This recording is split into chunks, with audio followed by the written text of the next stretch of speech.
तो जैसे कि आप सभी को पता है कि इजराइल और फिलिस्तीन के बीच में जंग छिड़ी हुई है और दोनों साइड से मिसाइल दागे जा रहे हैं। और तो और इजराइल के साथ यूएस और इंडिया जैसी कंट्रीज हैं, तो फिलिस्तीन के साथ ईरान और लेबनान जैसी कंट्रीज। अब इस वॉर से ग्लोबल और इंडियन मार्केट के ऊपर क्या बुरा असर पड़ सकता है वो भी जानना जरूरी है, वरना एक ऐसा इंपॉर्टेंट चीज है पूरी दुनिया के लिए जिसमें प्रॉब्लम हो सकता है, इंडिया के लिए भी और सारे बड़े कंट्रीज के लिए भी।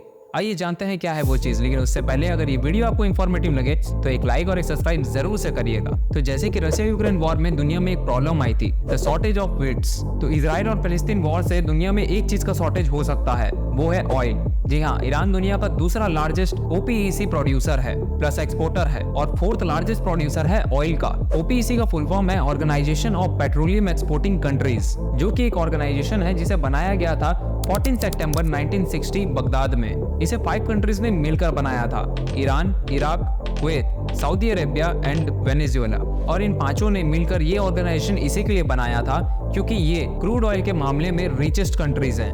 फिलहाल इसके 13 मेंबर्स हैं। तो इस बात से आप सोच ही सकते हैं कि ऑयल के मामले में ईरान कितना रिच है। फिलिस्तीन क्राइसिस से ग्लोबल क्रूड ऑयल सप्लाई में बहुत बड़ा प्रॉब्लम आ सकता है, जिससे भारत में रहने वाले परिवारों का बजट हिल सकता है। अब ये भी जान लेते हैं कि क्रूड ऑयल इतना इंपॉर्टेंट क्यों है और इससे क्या क्या बनाया जा सकता है।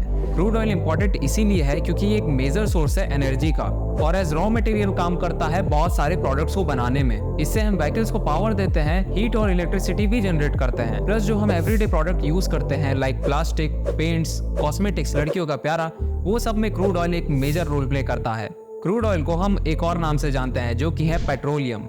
डिटेल में बताऊं तो क्रूड ऑयल से बहुत सारी चीजें बनती हैं, लाइक पेट्रोलियम से टार, एस्फाल्ट, पैराफिन वैक्स, जिससे कैंडल्स, पॉलिसेस, कॉस्मेटिक्स और इलेक्ट्रिकल इंसुलेटर बनते हैं। प्लस लुब्रिकेटिंग ऑयल भी, fuels like gasoline, diesel, jet fuel and heating oil भी इसी से ही बनाया जाता है। और भी दूसरे products like solvent, speakers, tennis racket, nylon rope, water pipe, plastic wood, rubber cement, hand lotion, motor oil, trash bag, roller skates, Vaseline और क्रेयॉन जैसी चीजें भी बनाई जाती है। बताओ कितने कुछ हमारे डेली लाइफ में यूज होने वाली चीजें इसी क्रूड ऑयल से ही बनाई जाती है। अब सोचो कि इंडिया में ये कितनी ज्यादा वास्ट लेवल में बिकती है और कितने वास्ट लेवल में यूज की जाती है। और अगर ईरान पूरी दुनिया में क्रूड ऑयल का शॉर्टेज ला दे, ऑब्वियसली जिसमें भारत भी है, तो क्या होगा। नो डाउट कि आप सोचेंगे कि भारत किसी और कंट्री से क्रूड ऑयल ले लेगा, पर क्या जिस प्राइस पर अभी चीजें आपको मिल रही हैं उस टाइम भी मिलेगा।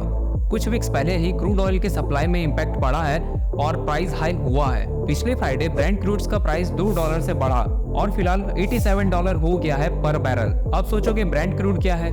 ब्रेंट क्रूड एक क्रूड ऑयल ही है जिसे नॉर्थ सी, जो कि अटलांटिक ओशन में है, वहां से निकाला जाता है और ये एक most trusted traded oil benchmark है। और इस बात के चांसेस हैं कि अगर ईरान इस वॉर में शामिल होता है और यूएस उस पर सैंक्शन लगाता है तो प्राइस और भी ज्यादा हाई जा सकता है, जिससे बहुत ही ज्यादा सीरियस इंपैक्ट पड़ेगा प्राइसेस ऑफ कंज्यूमर गुड्स पर इंडिया में, क्योंकि इंडिया बहुत ही ज्यादा डिपेंडेंट है फॉसिल फ्यूल्स पर। अवनीत सिंह मारवा, जो कि सीईओ हैं सुपर पेट्रोनिक्स कंपनी के, इन्होंने कहा है कि ये वॉर और 14 दिन से ज्यादा चला तो स्मार्ट टेलीविजन, वॉशिंग मशीन जैसे चीजों के प्राइस नवंबर तक ऊपर चले जाएंगे। फिलहाल जितने भी लीडिंग मैन्युफैक्चरर्स हैं उनके पास काफी स्टॉक्स है इस फेस्टिव सीजन के लिए, पर अगर ये कॉन्फ्लिक्ट कंटिन्यू रहा तो कॉस्ट ऑफ प्रोडक्शन बढ़ेगा, जिससे प्राइस हाई होने लगेंगे चीजों के।